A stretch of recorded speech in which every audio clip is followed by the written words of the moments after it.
today's top story is the dangers of electromagnetic radiation in everyday electronic devices, with a special interview with Albert Aldehyde.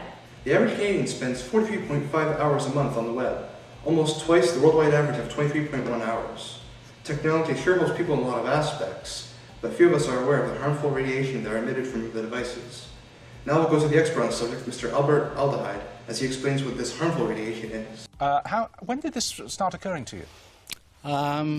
99, some weird sensations started to happen to me whilst I was using a mobile phone. How long were you, have you been a user of mobile phones for a long time? I used it for about 15 years, and for 14 years, no problems at all. I was one of these people that didn't get a good reception, so more masts, more masts, more masts. Yeah. And then in my 15th year of using a mobile phone, I started to experience these quite weird sensations. So, phone to my head, weird sensation, took it away, sensation went away. And what was it, a tingling or what? It was a pain that started to become quite extreme in my ear, as well as tingling sensations and a bit like my nerve endings starting to be agitated. And when did this extend to electrical equipment? I mean, you know, we've been to your office and had a good look around. You've got nothing there. You haven't got a computer. You've just got a very basic battery-operated calculator. Correct. Your bedroom at home, you haven't got a television in there. Correct.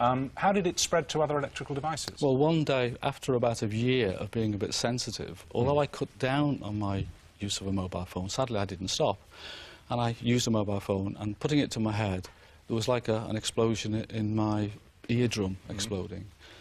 Very painful experience, and that's when I swore I wouldn't use a mobile phone again.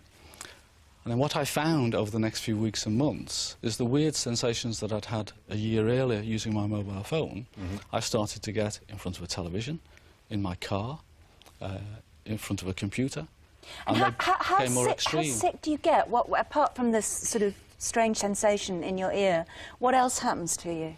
In my particular case, it's very severe. So, for example, these weird sensations that I would get would then spread to my face, my tongue, my lips, my throat, and then the day before you get the flu.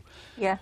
Just like that. And if I got away from the field, it would go away. Will you be ill after appearing here tonight? Will you... I will have terrible tinnitus tonight, but in the extreme... Because of sitting in the studio? Because of sitting in this... You had a very successful career working in television. Yeah. So you worked in studios amongst tons and tons of electrical equipment. And how long ago did you start to get sensitised to what you believe to be this? Well, 2 years ago, my career just came to a grinding halt. Why? What happened? I started feeling headaches, pains, palpitations. My right eyesight actually went to 0. They gave me glasses, which I then returned once I shielded my environment and took a step back from living, really. I can't have mobile phones on in my house or my office. I'm 2 hours only on a computer during the day, and that's about it. And the reason that you both think, and you think, that this is because of electromagnetic fields is because it only occurs when you go near electrical equipment. I mean, here we have an experiment. It's actually an art experiment where fluorescent tubes are placed directly underneath overhead cables carried by pylons. And obviously there's an electrical field. A lot of us who walked under pylons feel our hair standing up on end. And it's powerful enough to ignite the gases inside the fluorescent tubes and make them react. George Carlo was in charge of the research in America. And what he found was that in tests, DNA damage, blood-brain barrier damage, and cell tissue was being damaged at levels significantly below the levels that are permitted. Wi-Fi is a thing that no one really thinks twice about, but did you know that it could be a major health risk?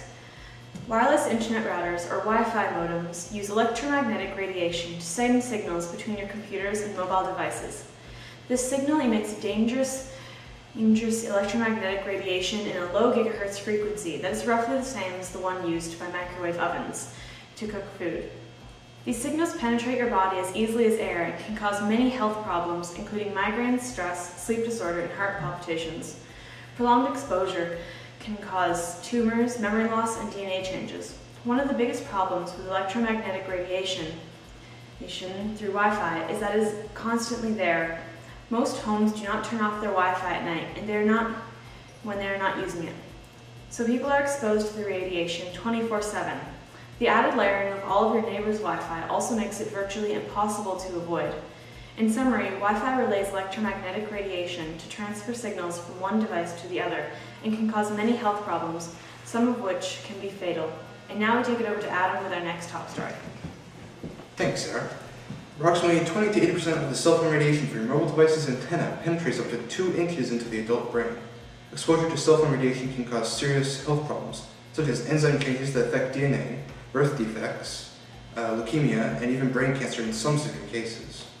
Not only are there health problems, but your risks for Alzheimer's and heart conditions also increase when using a cell phone frequently. To add to the problems, U.S. insurance companies are now even excluding health issues caused by cell phones, meaning you will not be covered if you have a health issue caused by cell phone use. However, there are ways you can prevent the harmful cell phone radiation from entering your body. It is recommended that you keep your phone as far away from your body as possible to lower the amount of radiation being absorbed, and to turn off your phone when you have low reception, as the phone works more to maintain a connection, and in doing so releases more radiation. But if you can't keep away from your cell phone, radiation shields and patches are also available to block out radiation frequencies, preventing the radiation from entering your body. And now we go to Georgia with our final story for the day. Well, thanks, Adam. With all of this talk of dangerous radiation being a danger to our health, we must also consider the many ways of avoiding and reducing the risk of electromagnetic radiation. We have compiled a list of 8 everyday things you can do to protect yourself and your family. Use speakerphones to avoid the damaging radiation from penetrating as deeply in your brain. Number 2, keep your phone turned off whenever possible. Number 3, don't use cell phones in enclosed metal spaces like elevators, trains, cars, planes, etc. Text instead of calling to keep your phone further away from your body. Number 5, use corded landlines at home. 6, turn off Wi-Fi at night and keep your cell phone in a different room. 7, connect to internet directly with an Ethernet cord instead of using Wi-Fi. Number 8, be careful of newer wireless baby monitors that sit under the bed or mattress and emit radiation like cell phones. Now you know of the dangers of electromagnetic radiation and how to protect yourself. This has been Adam, Jojo, And Sarah with Beatha Beatha Health News. News.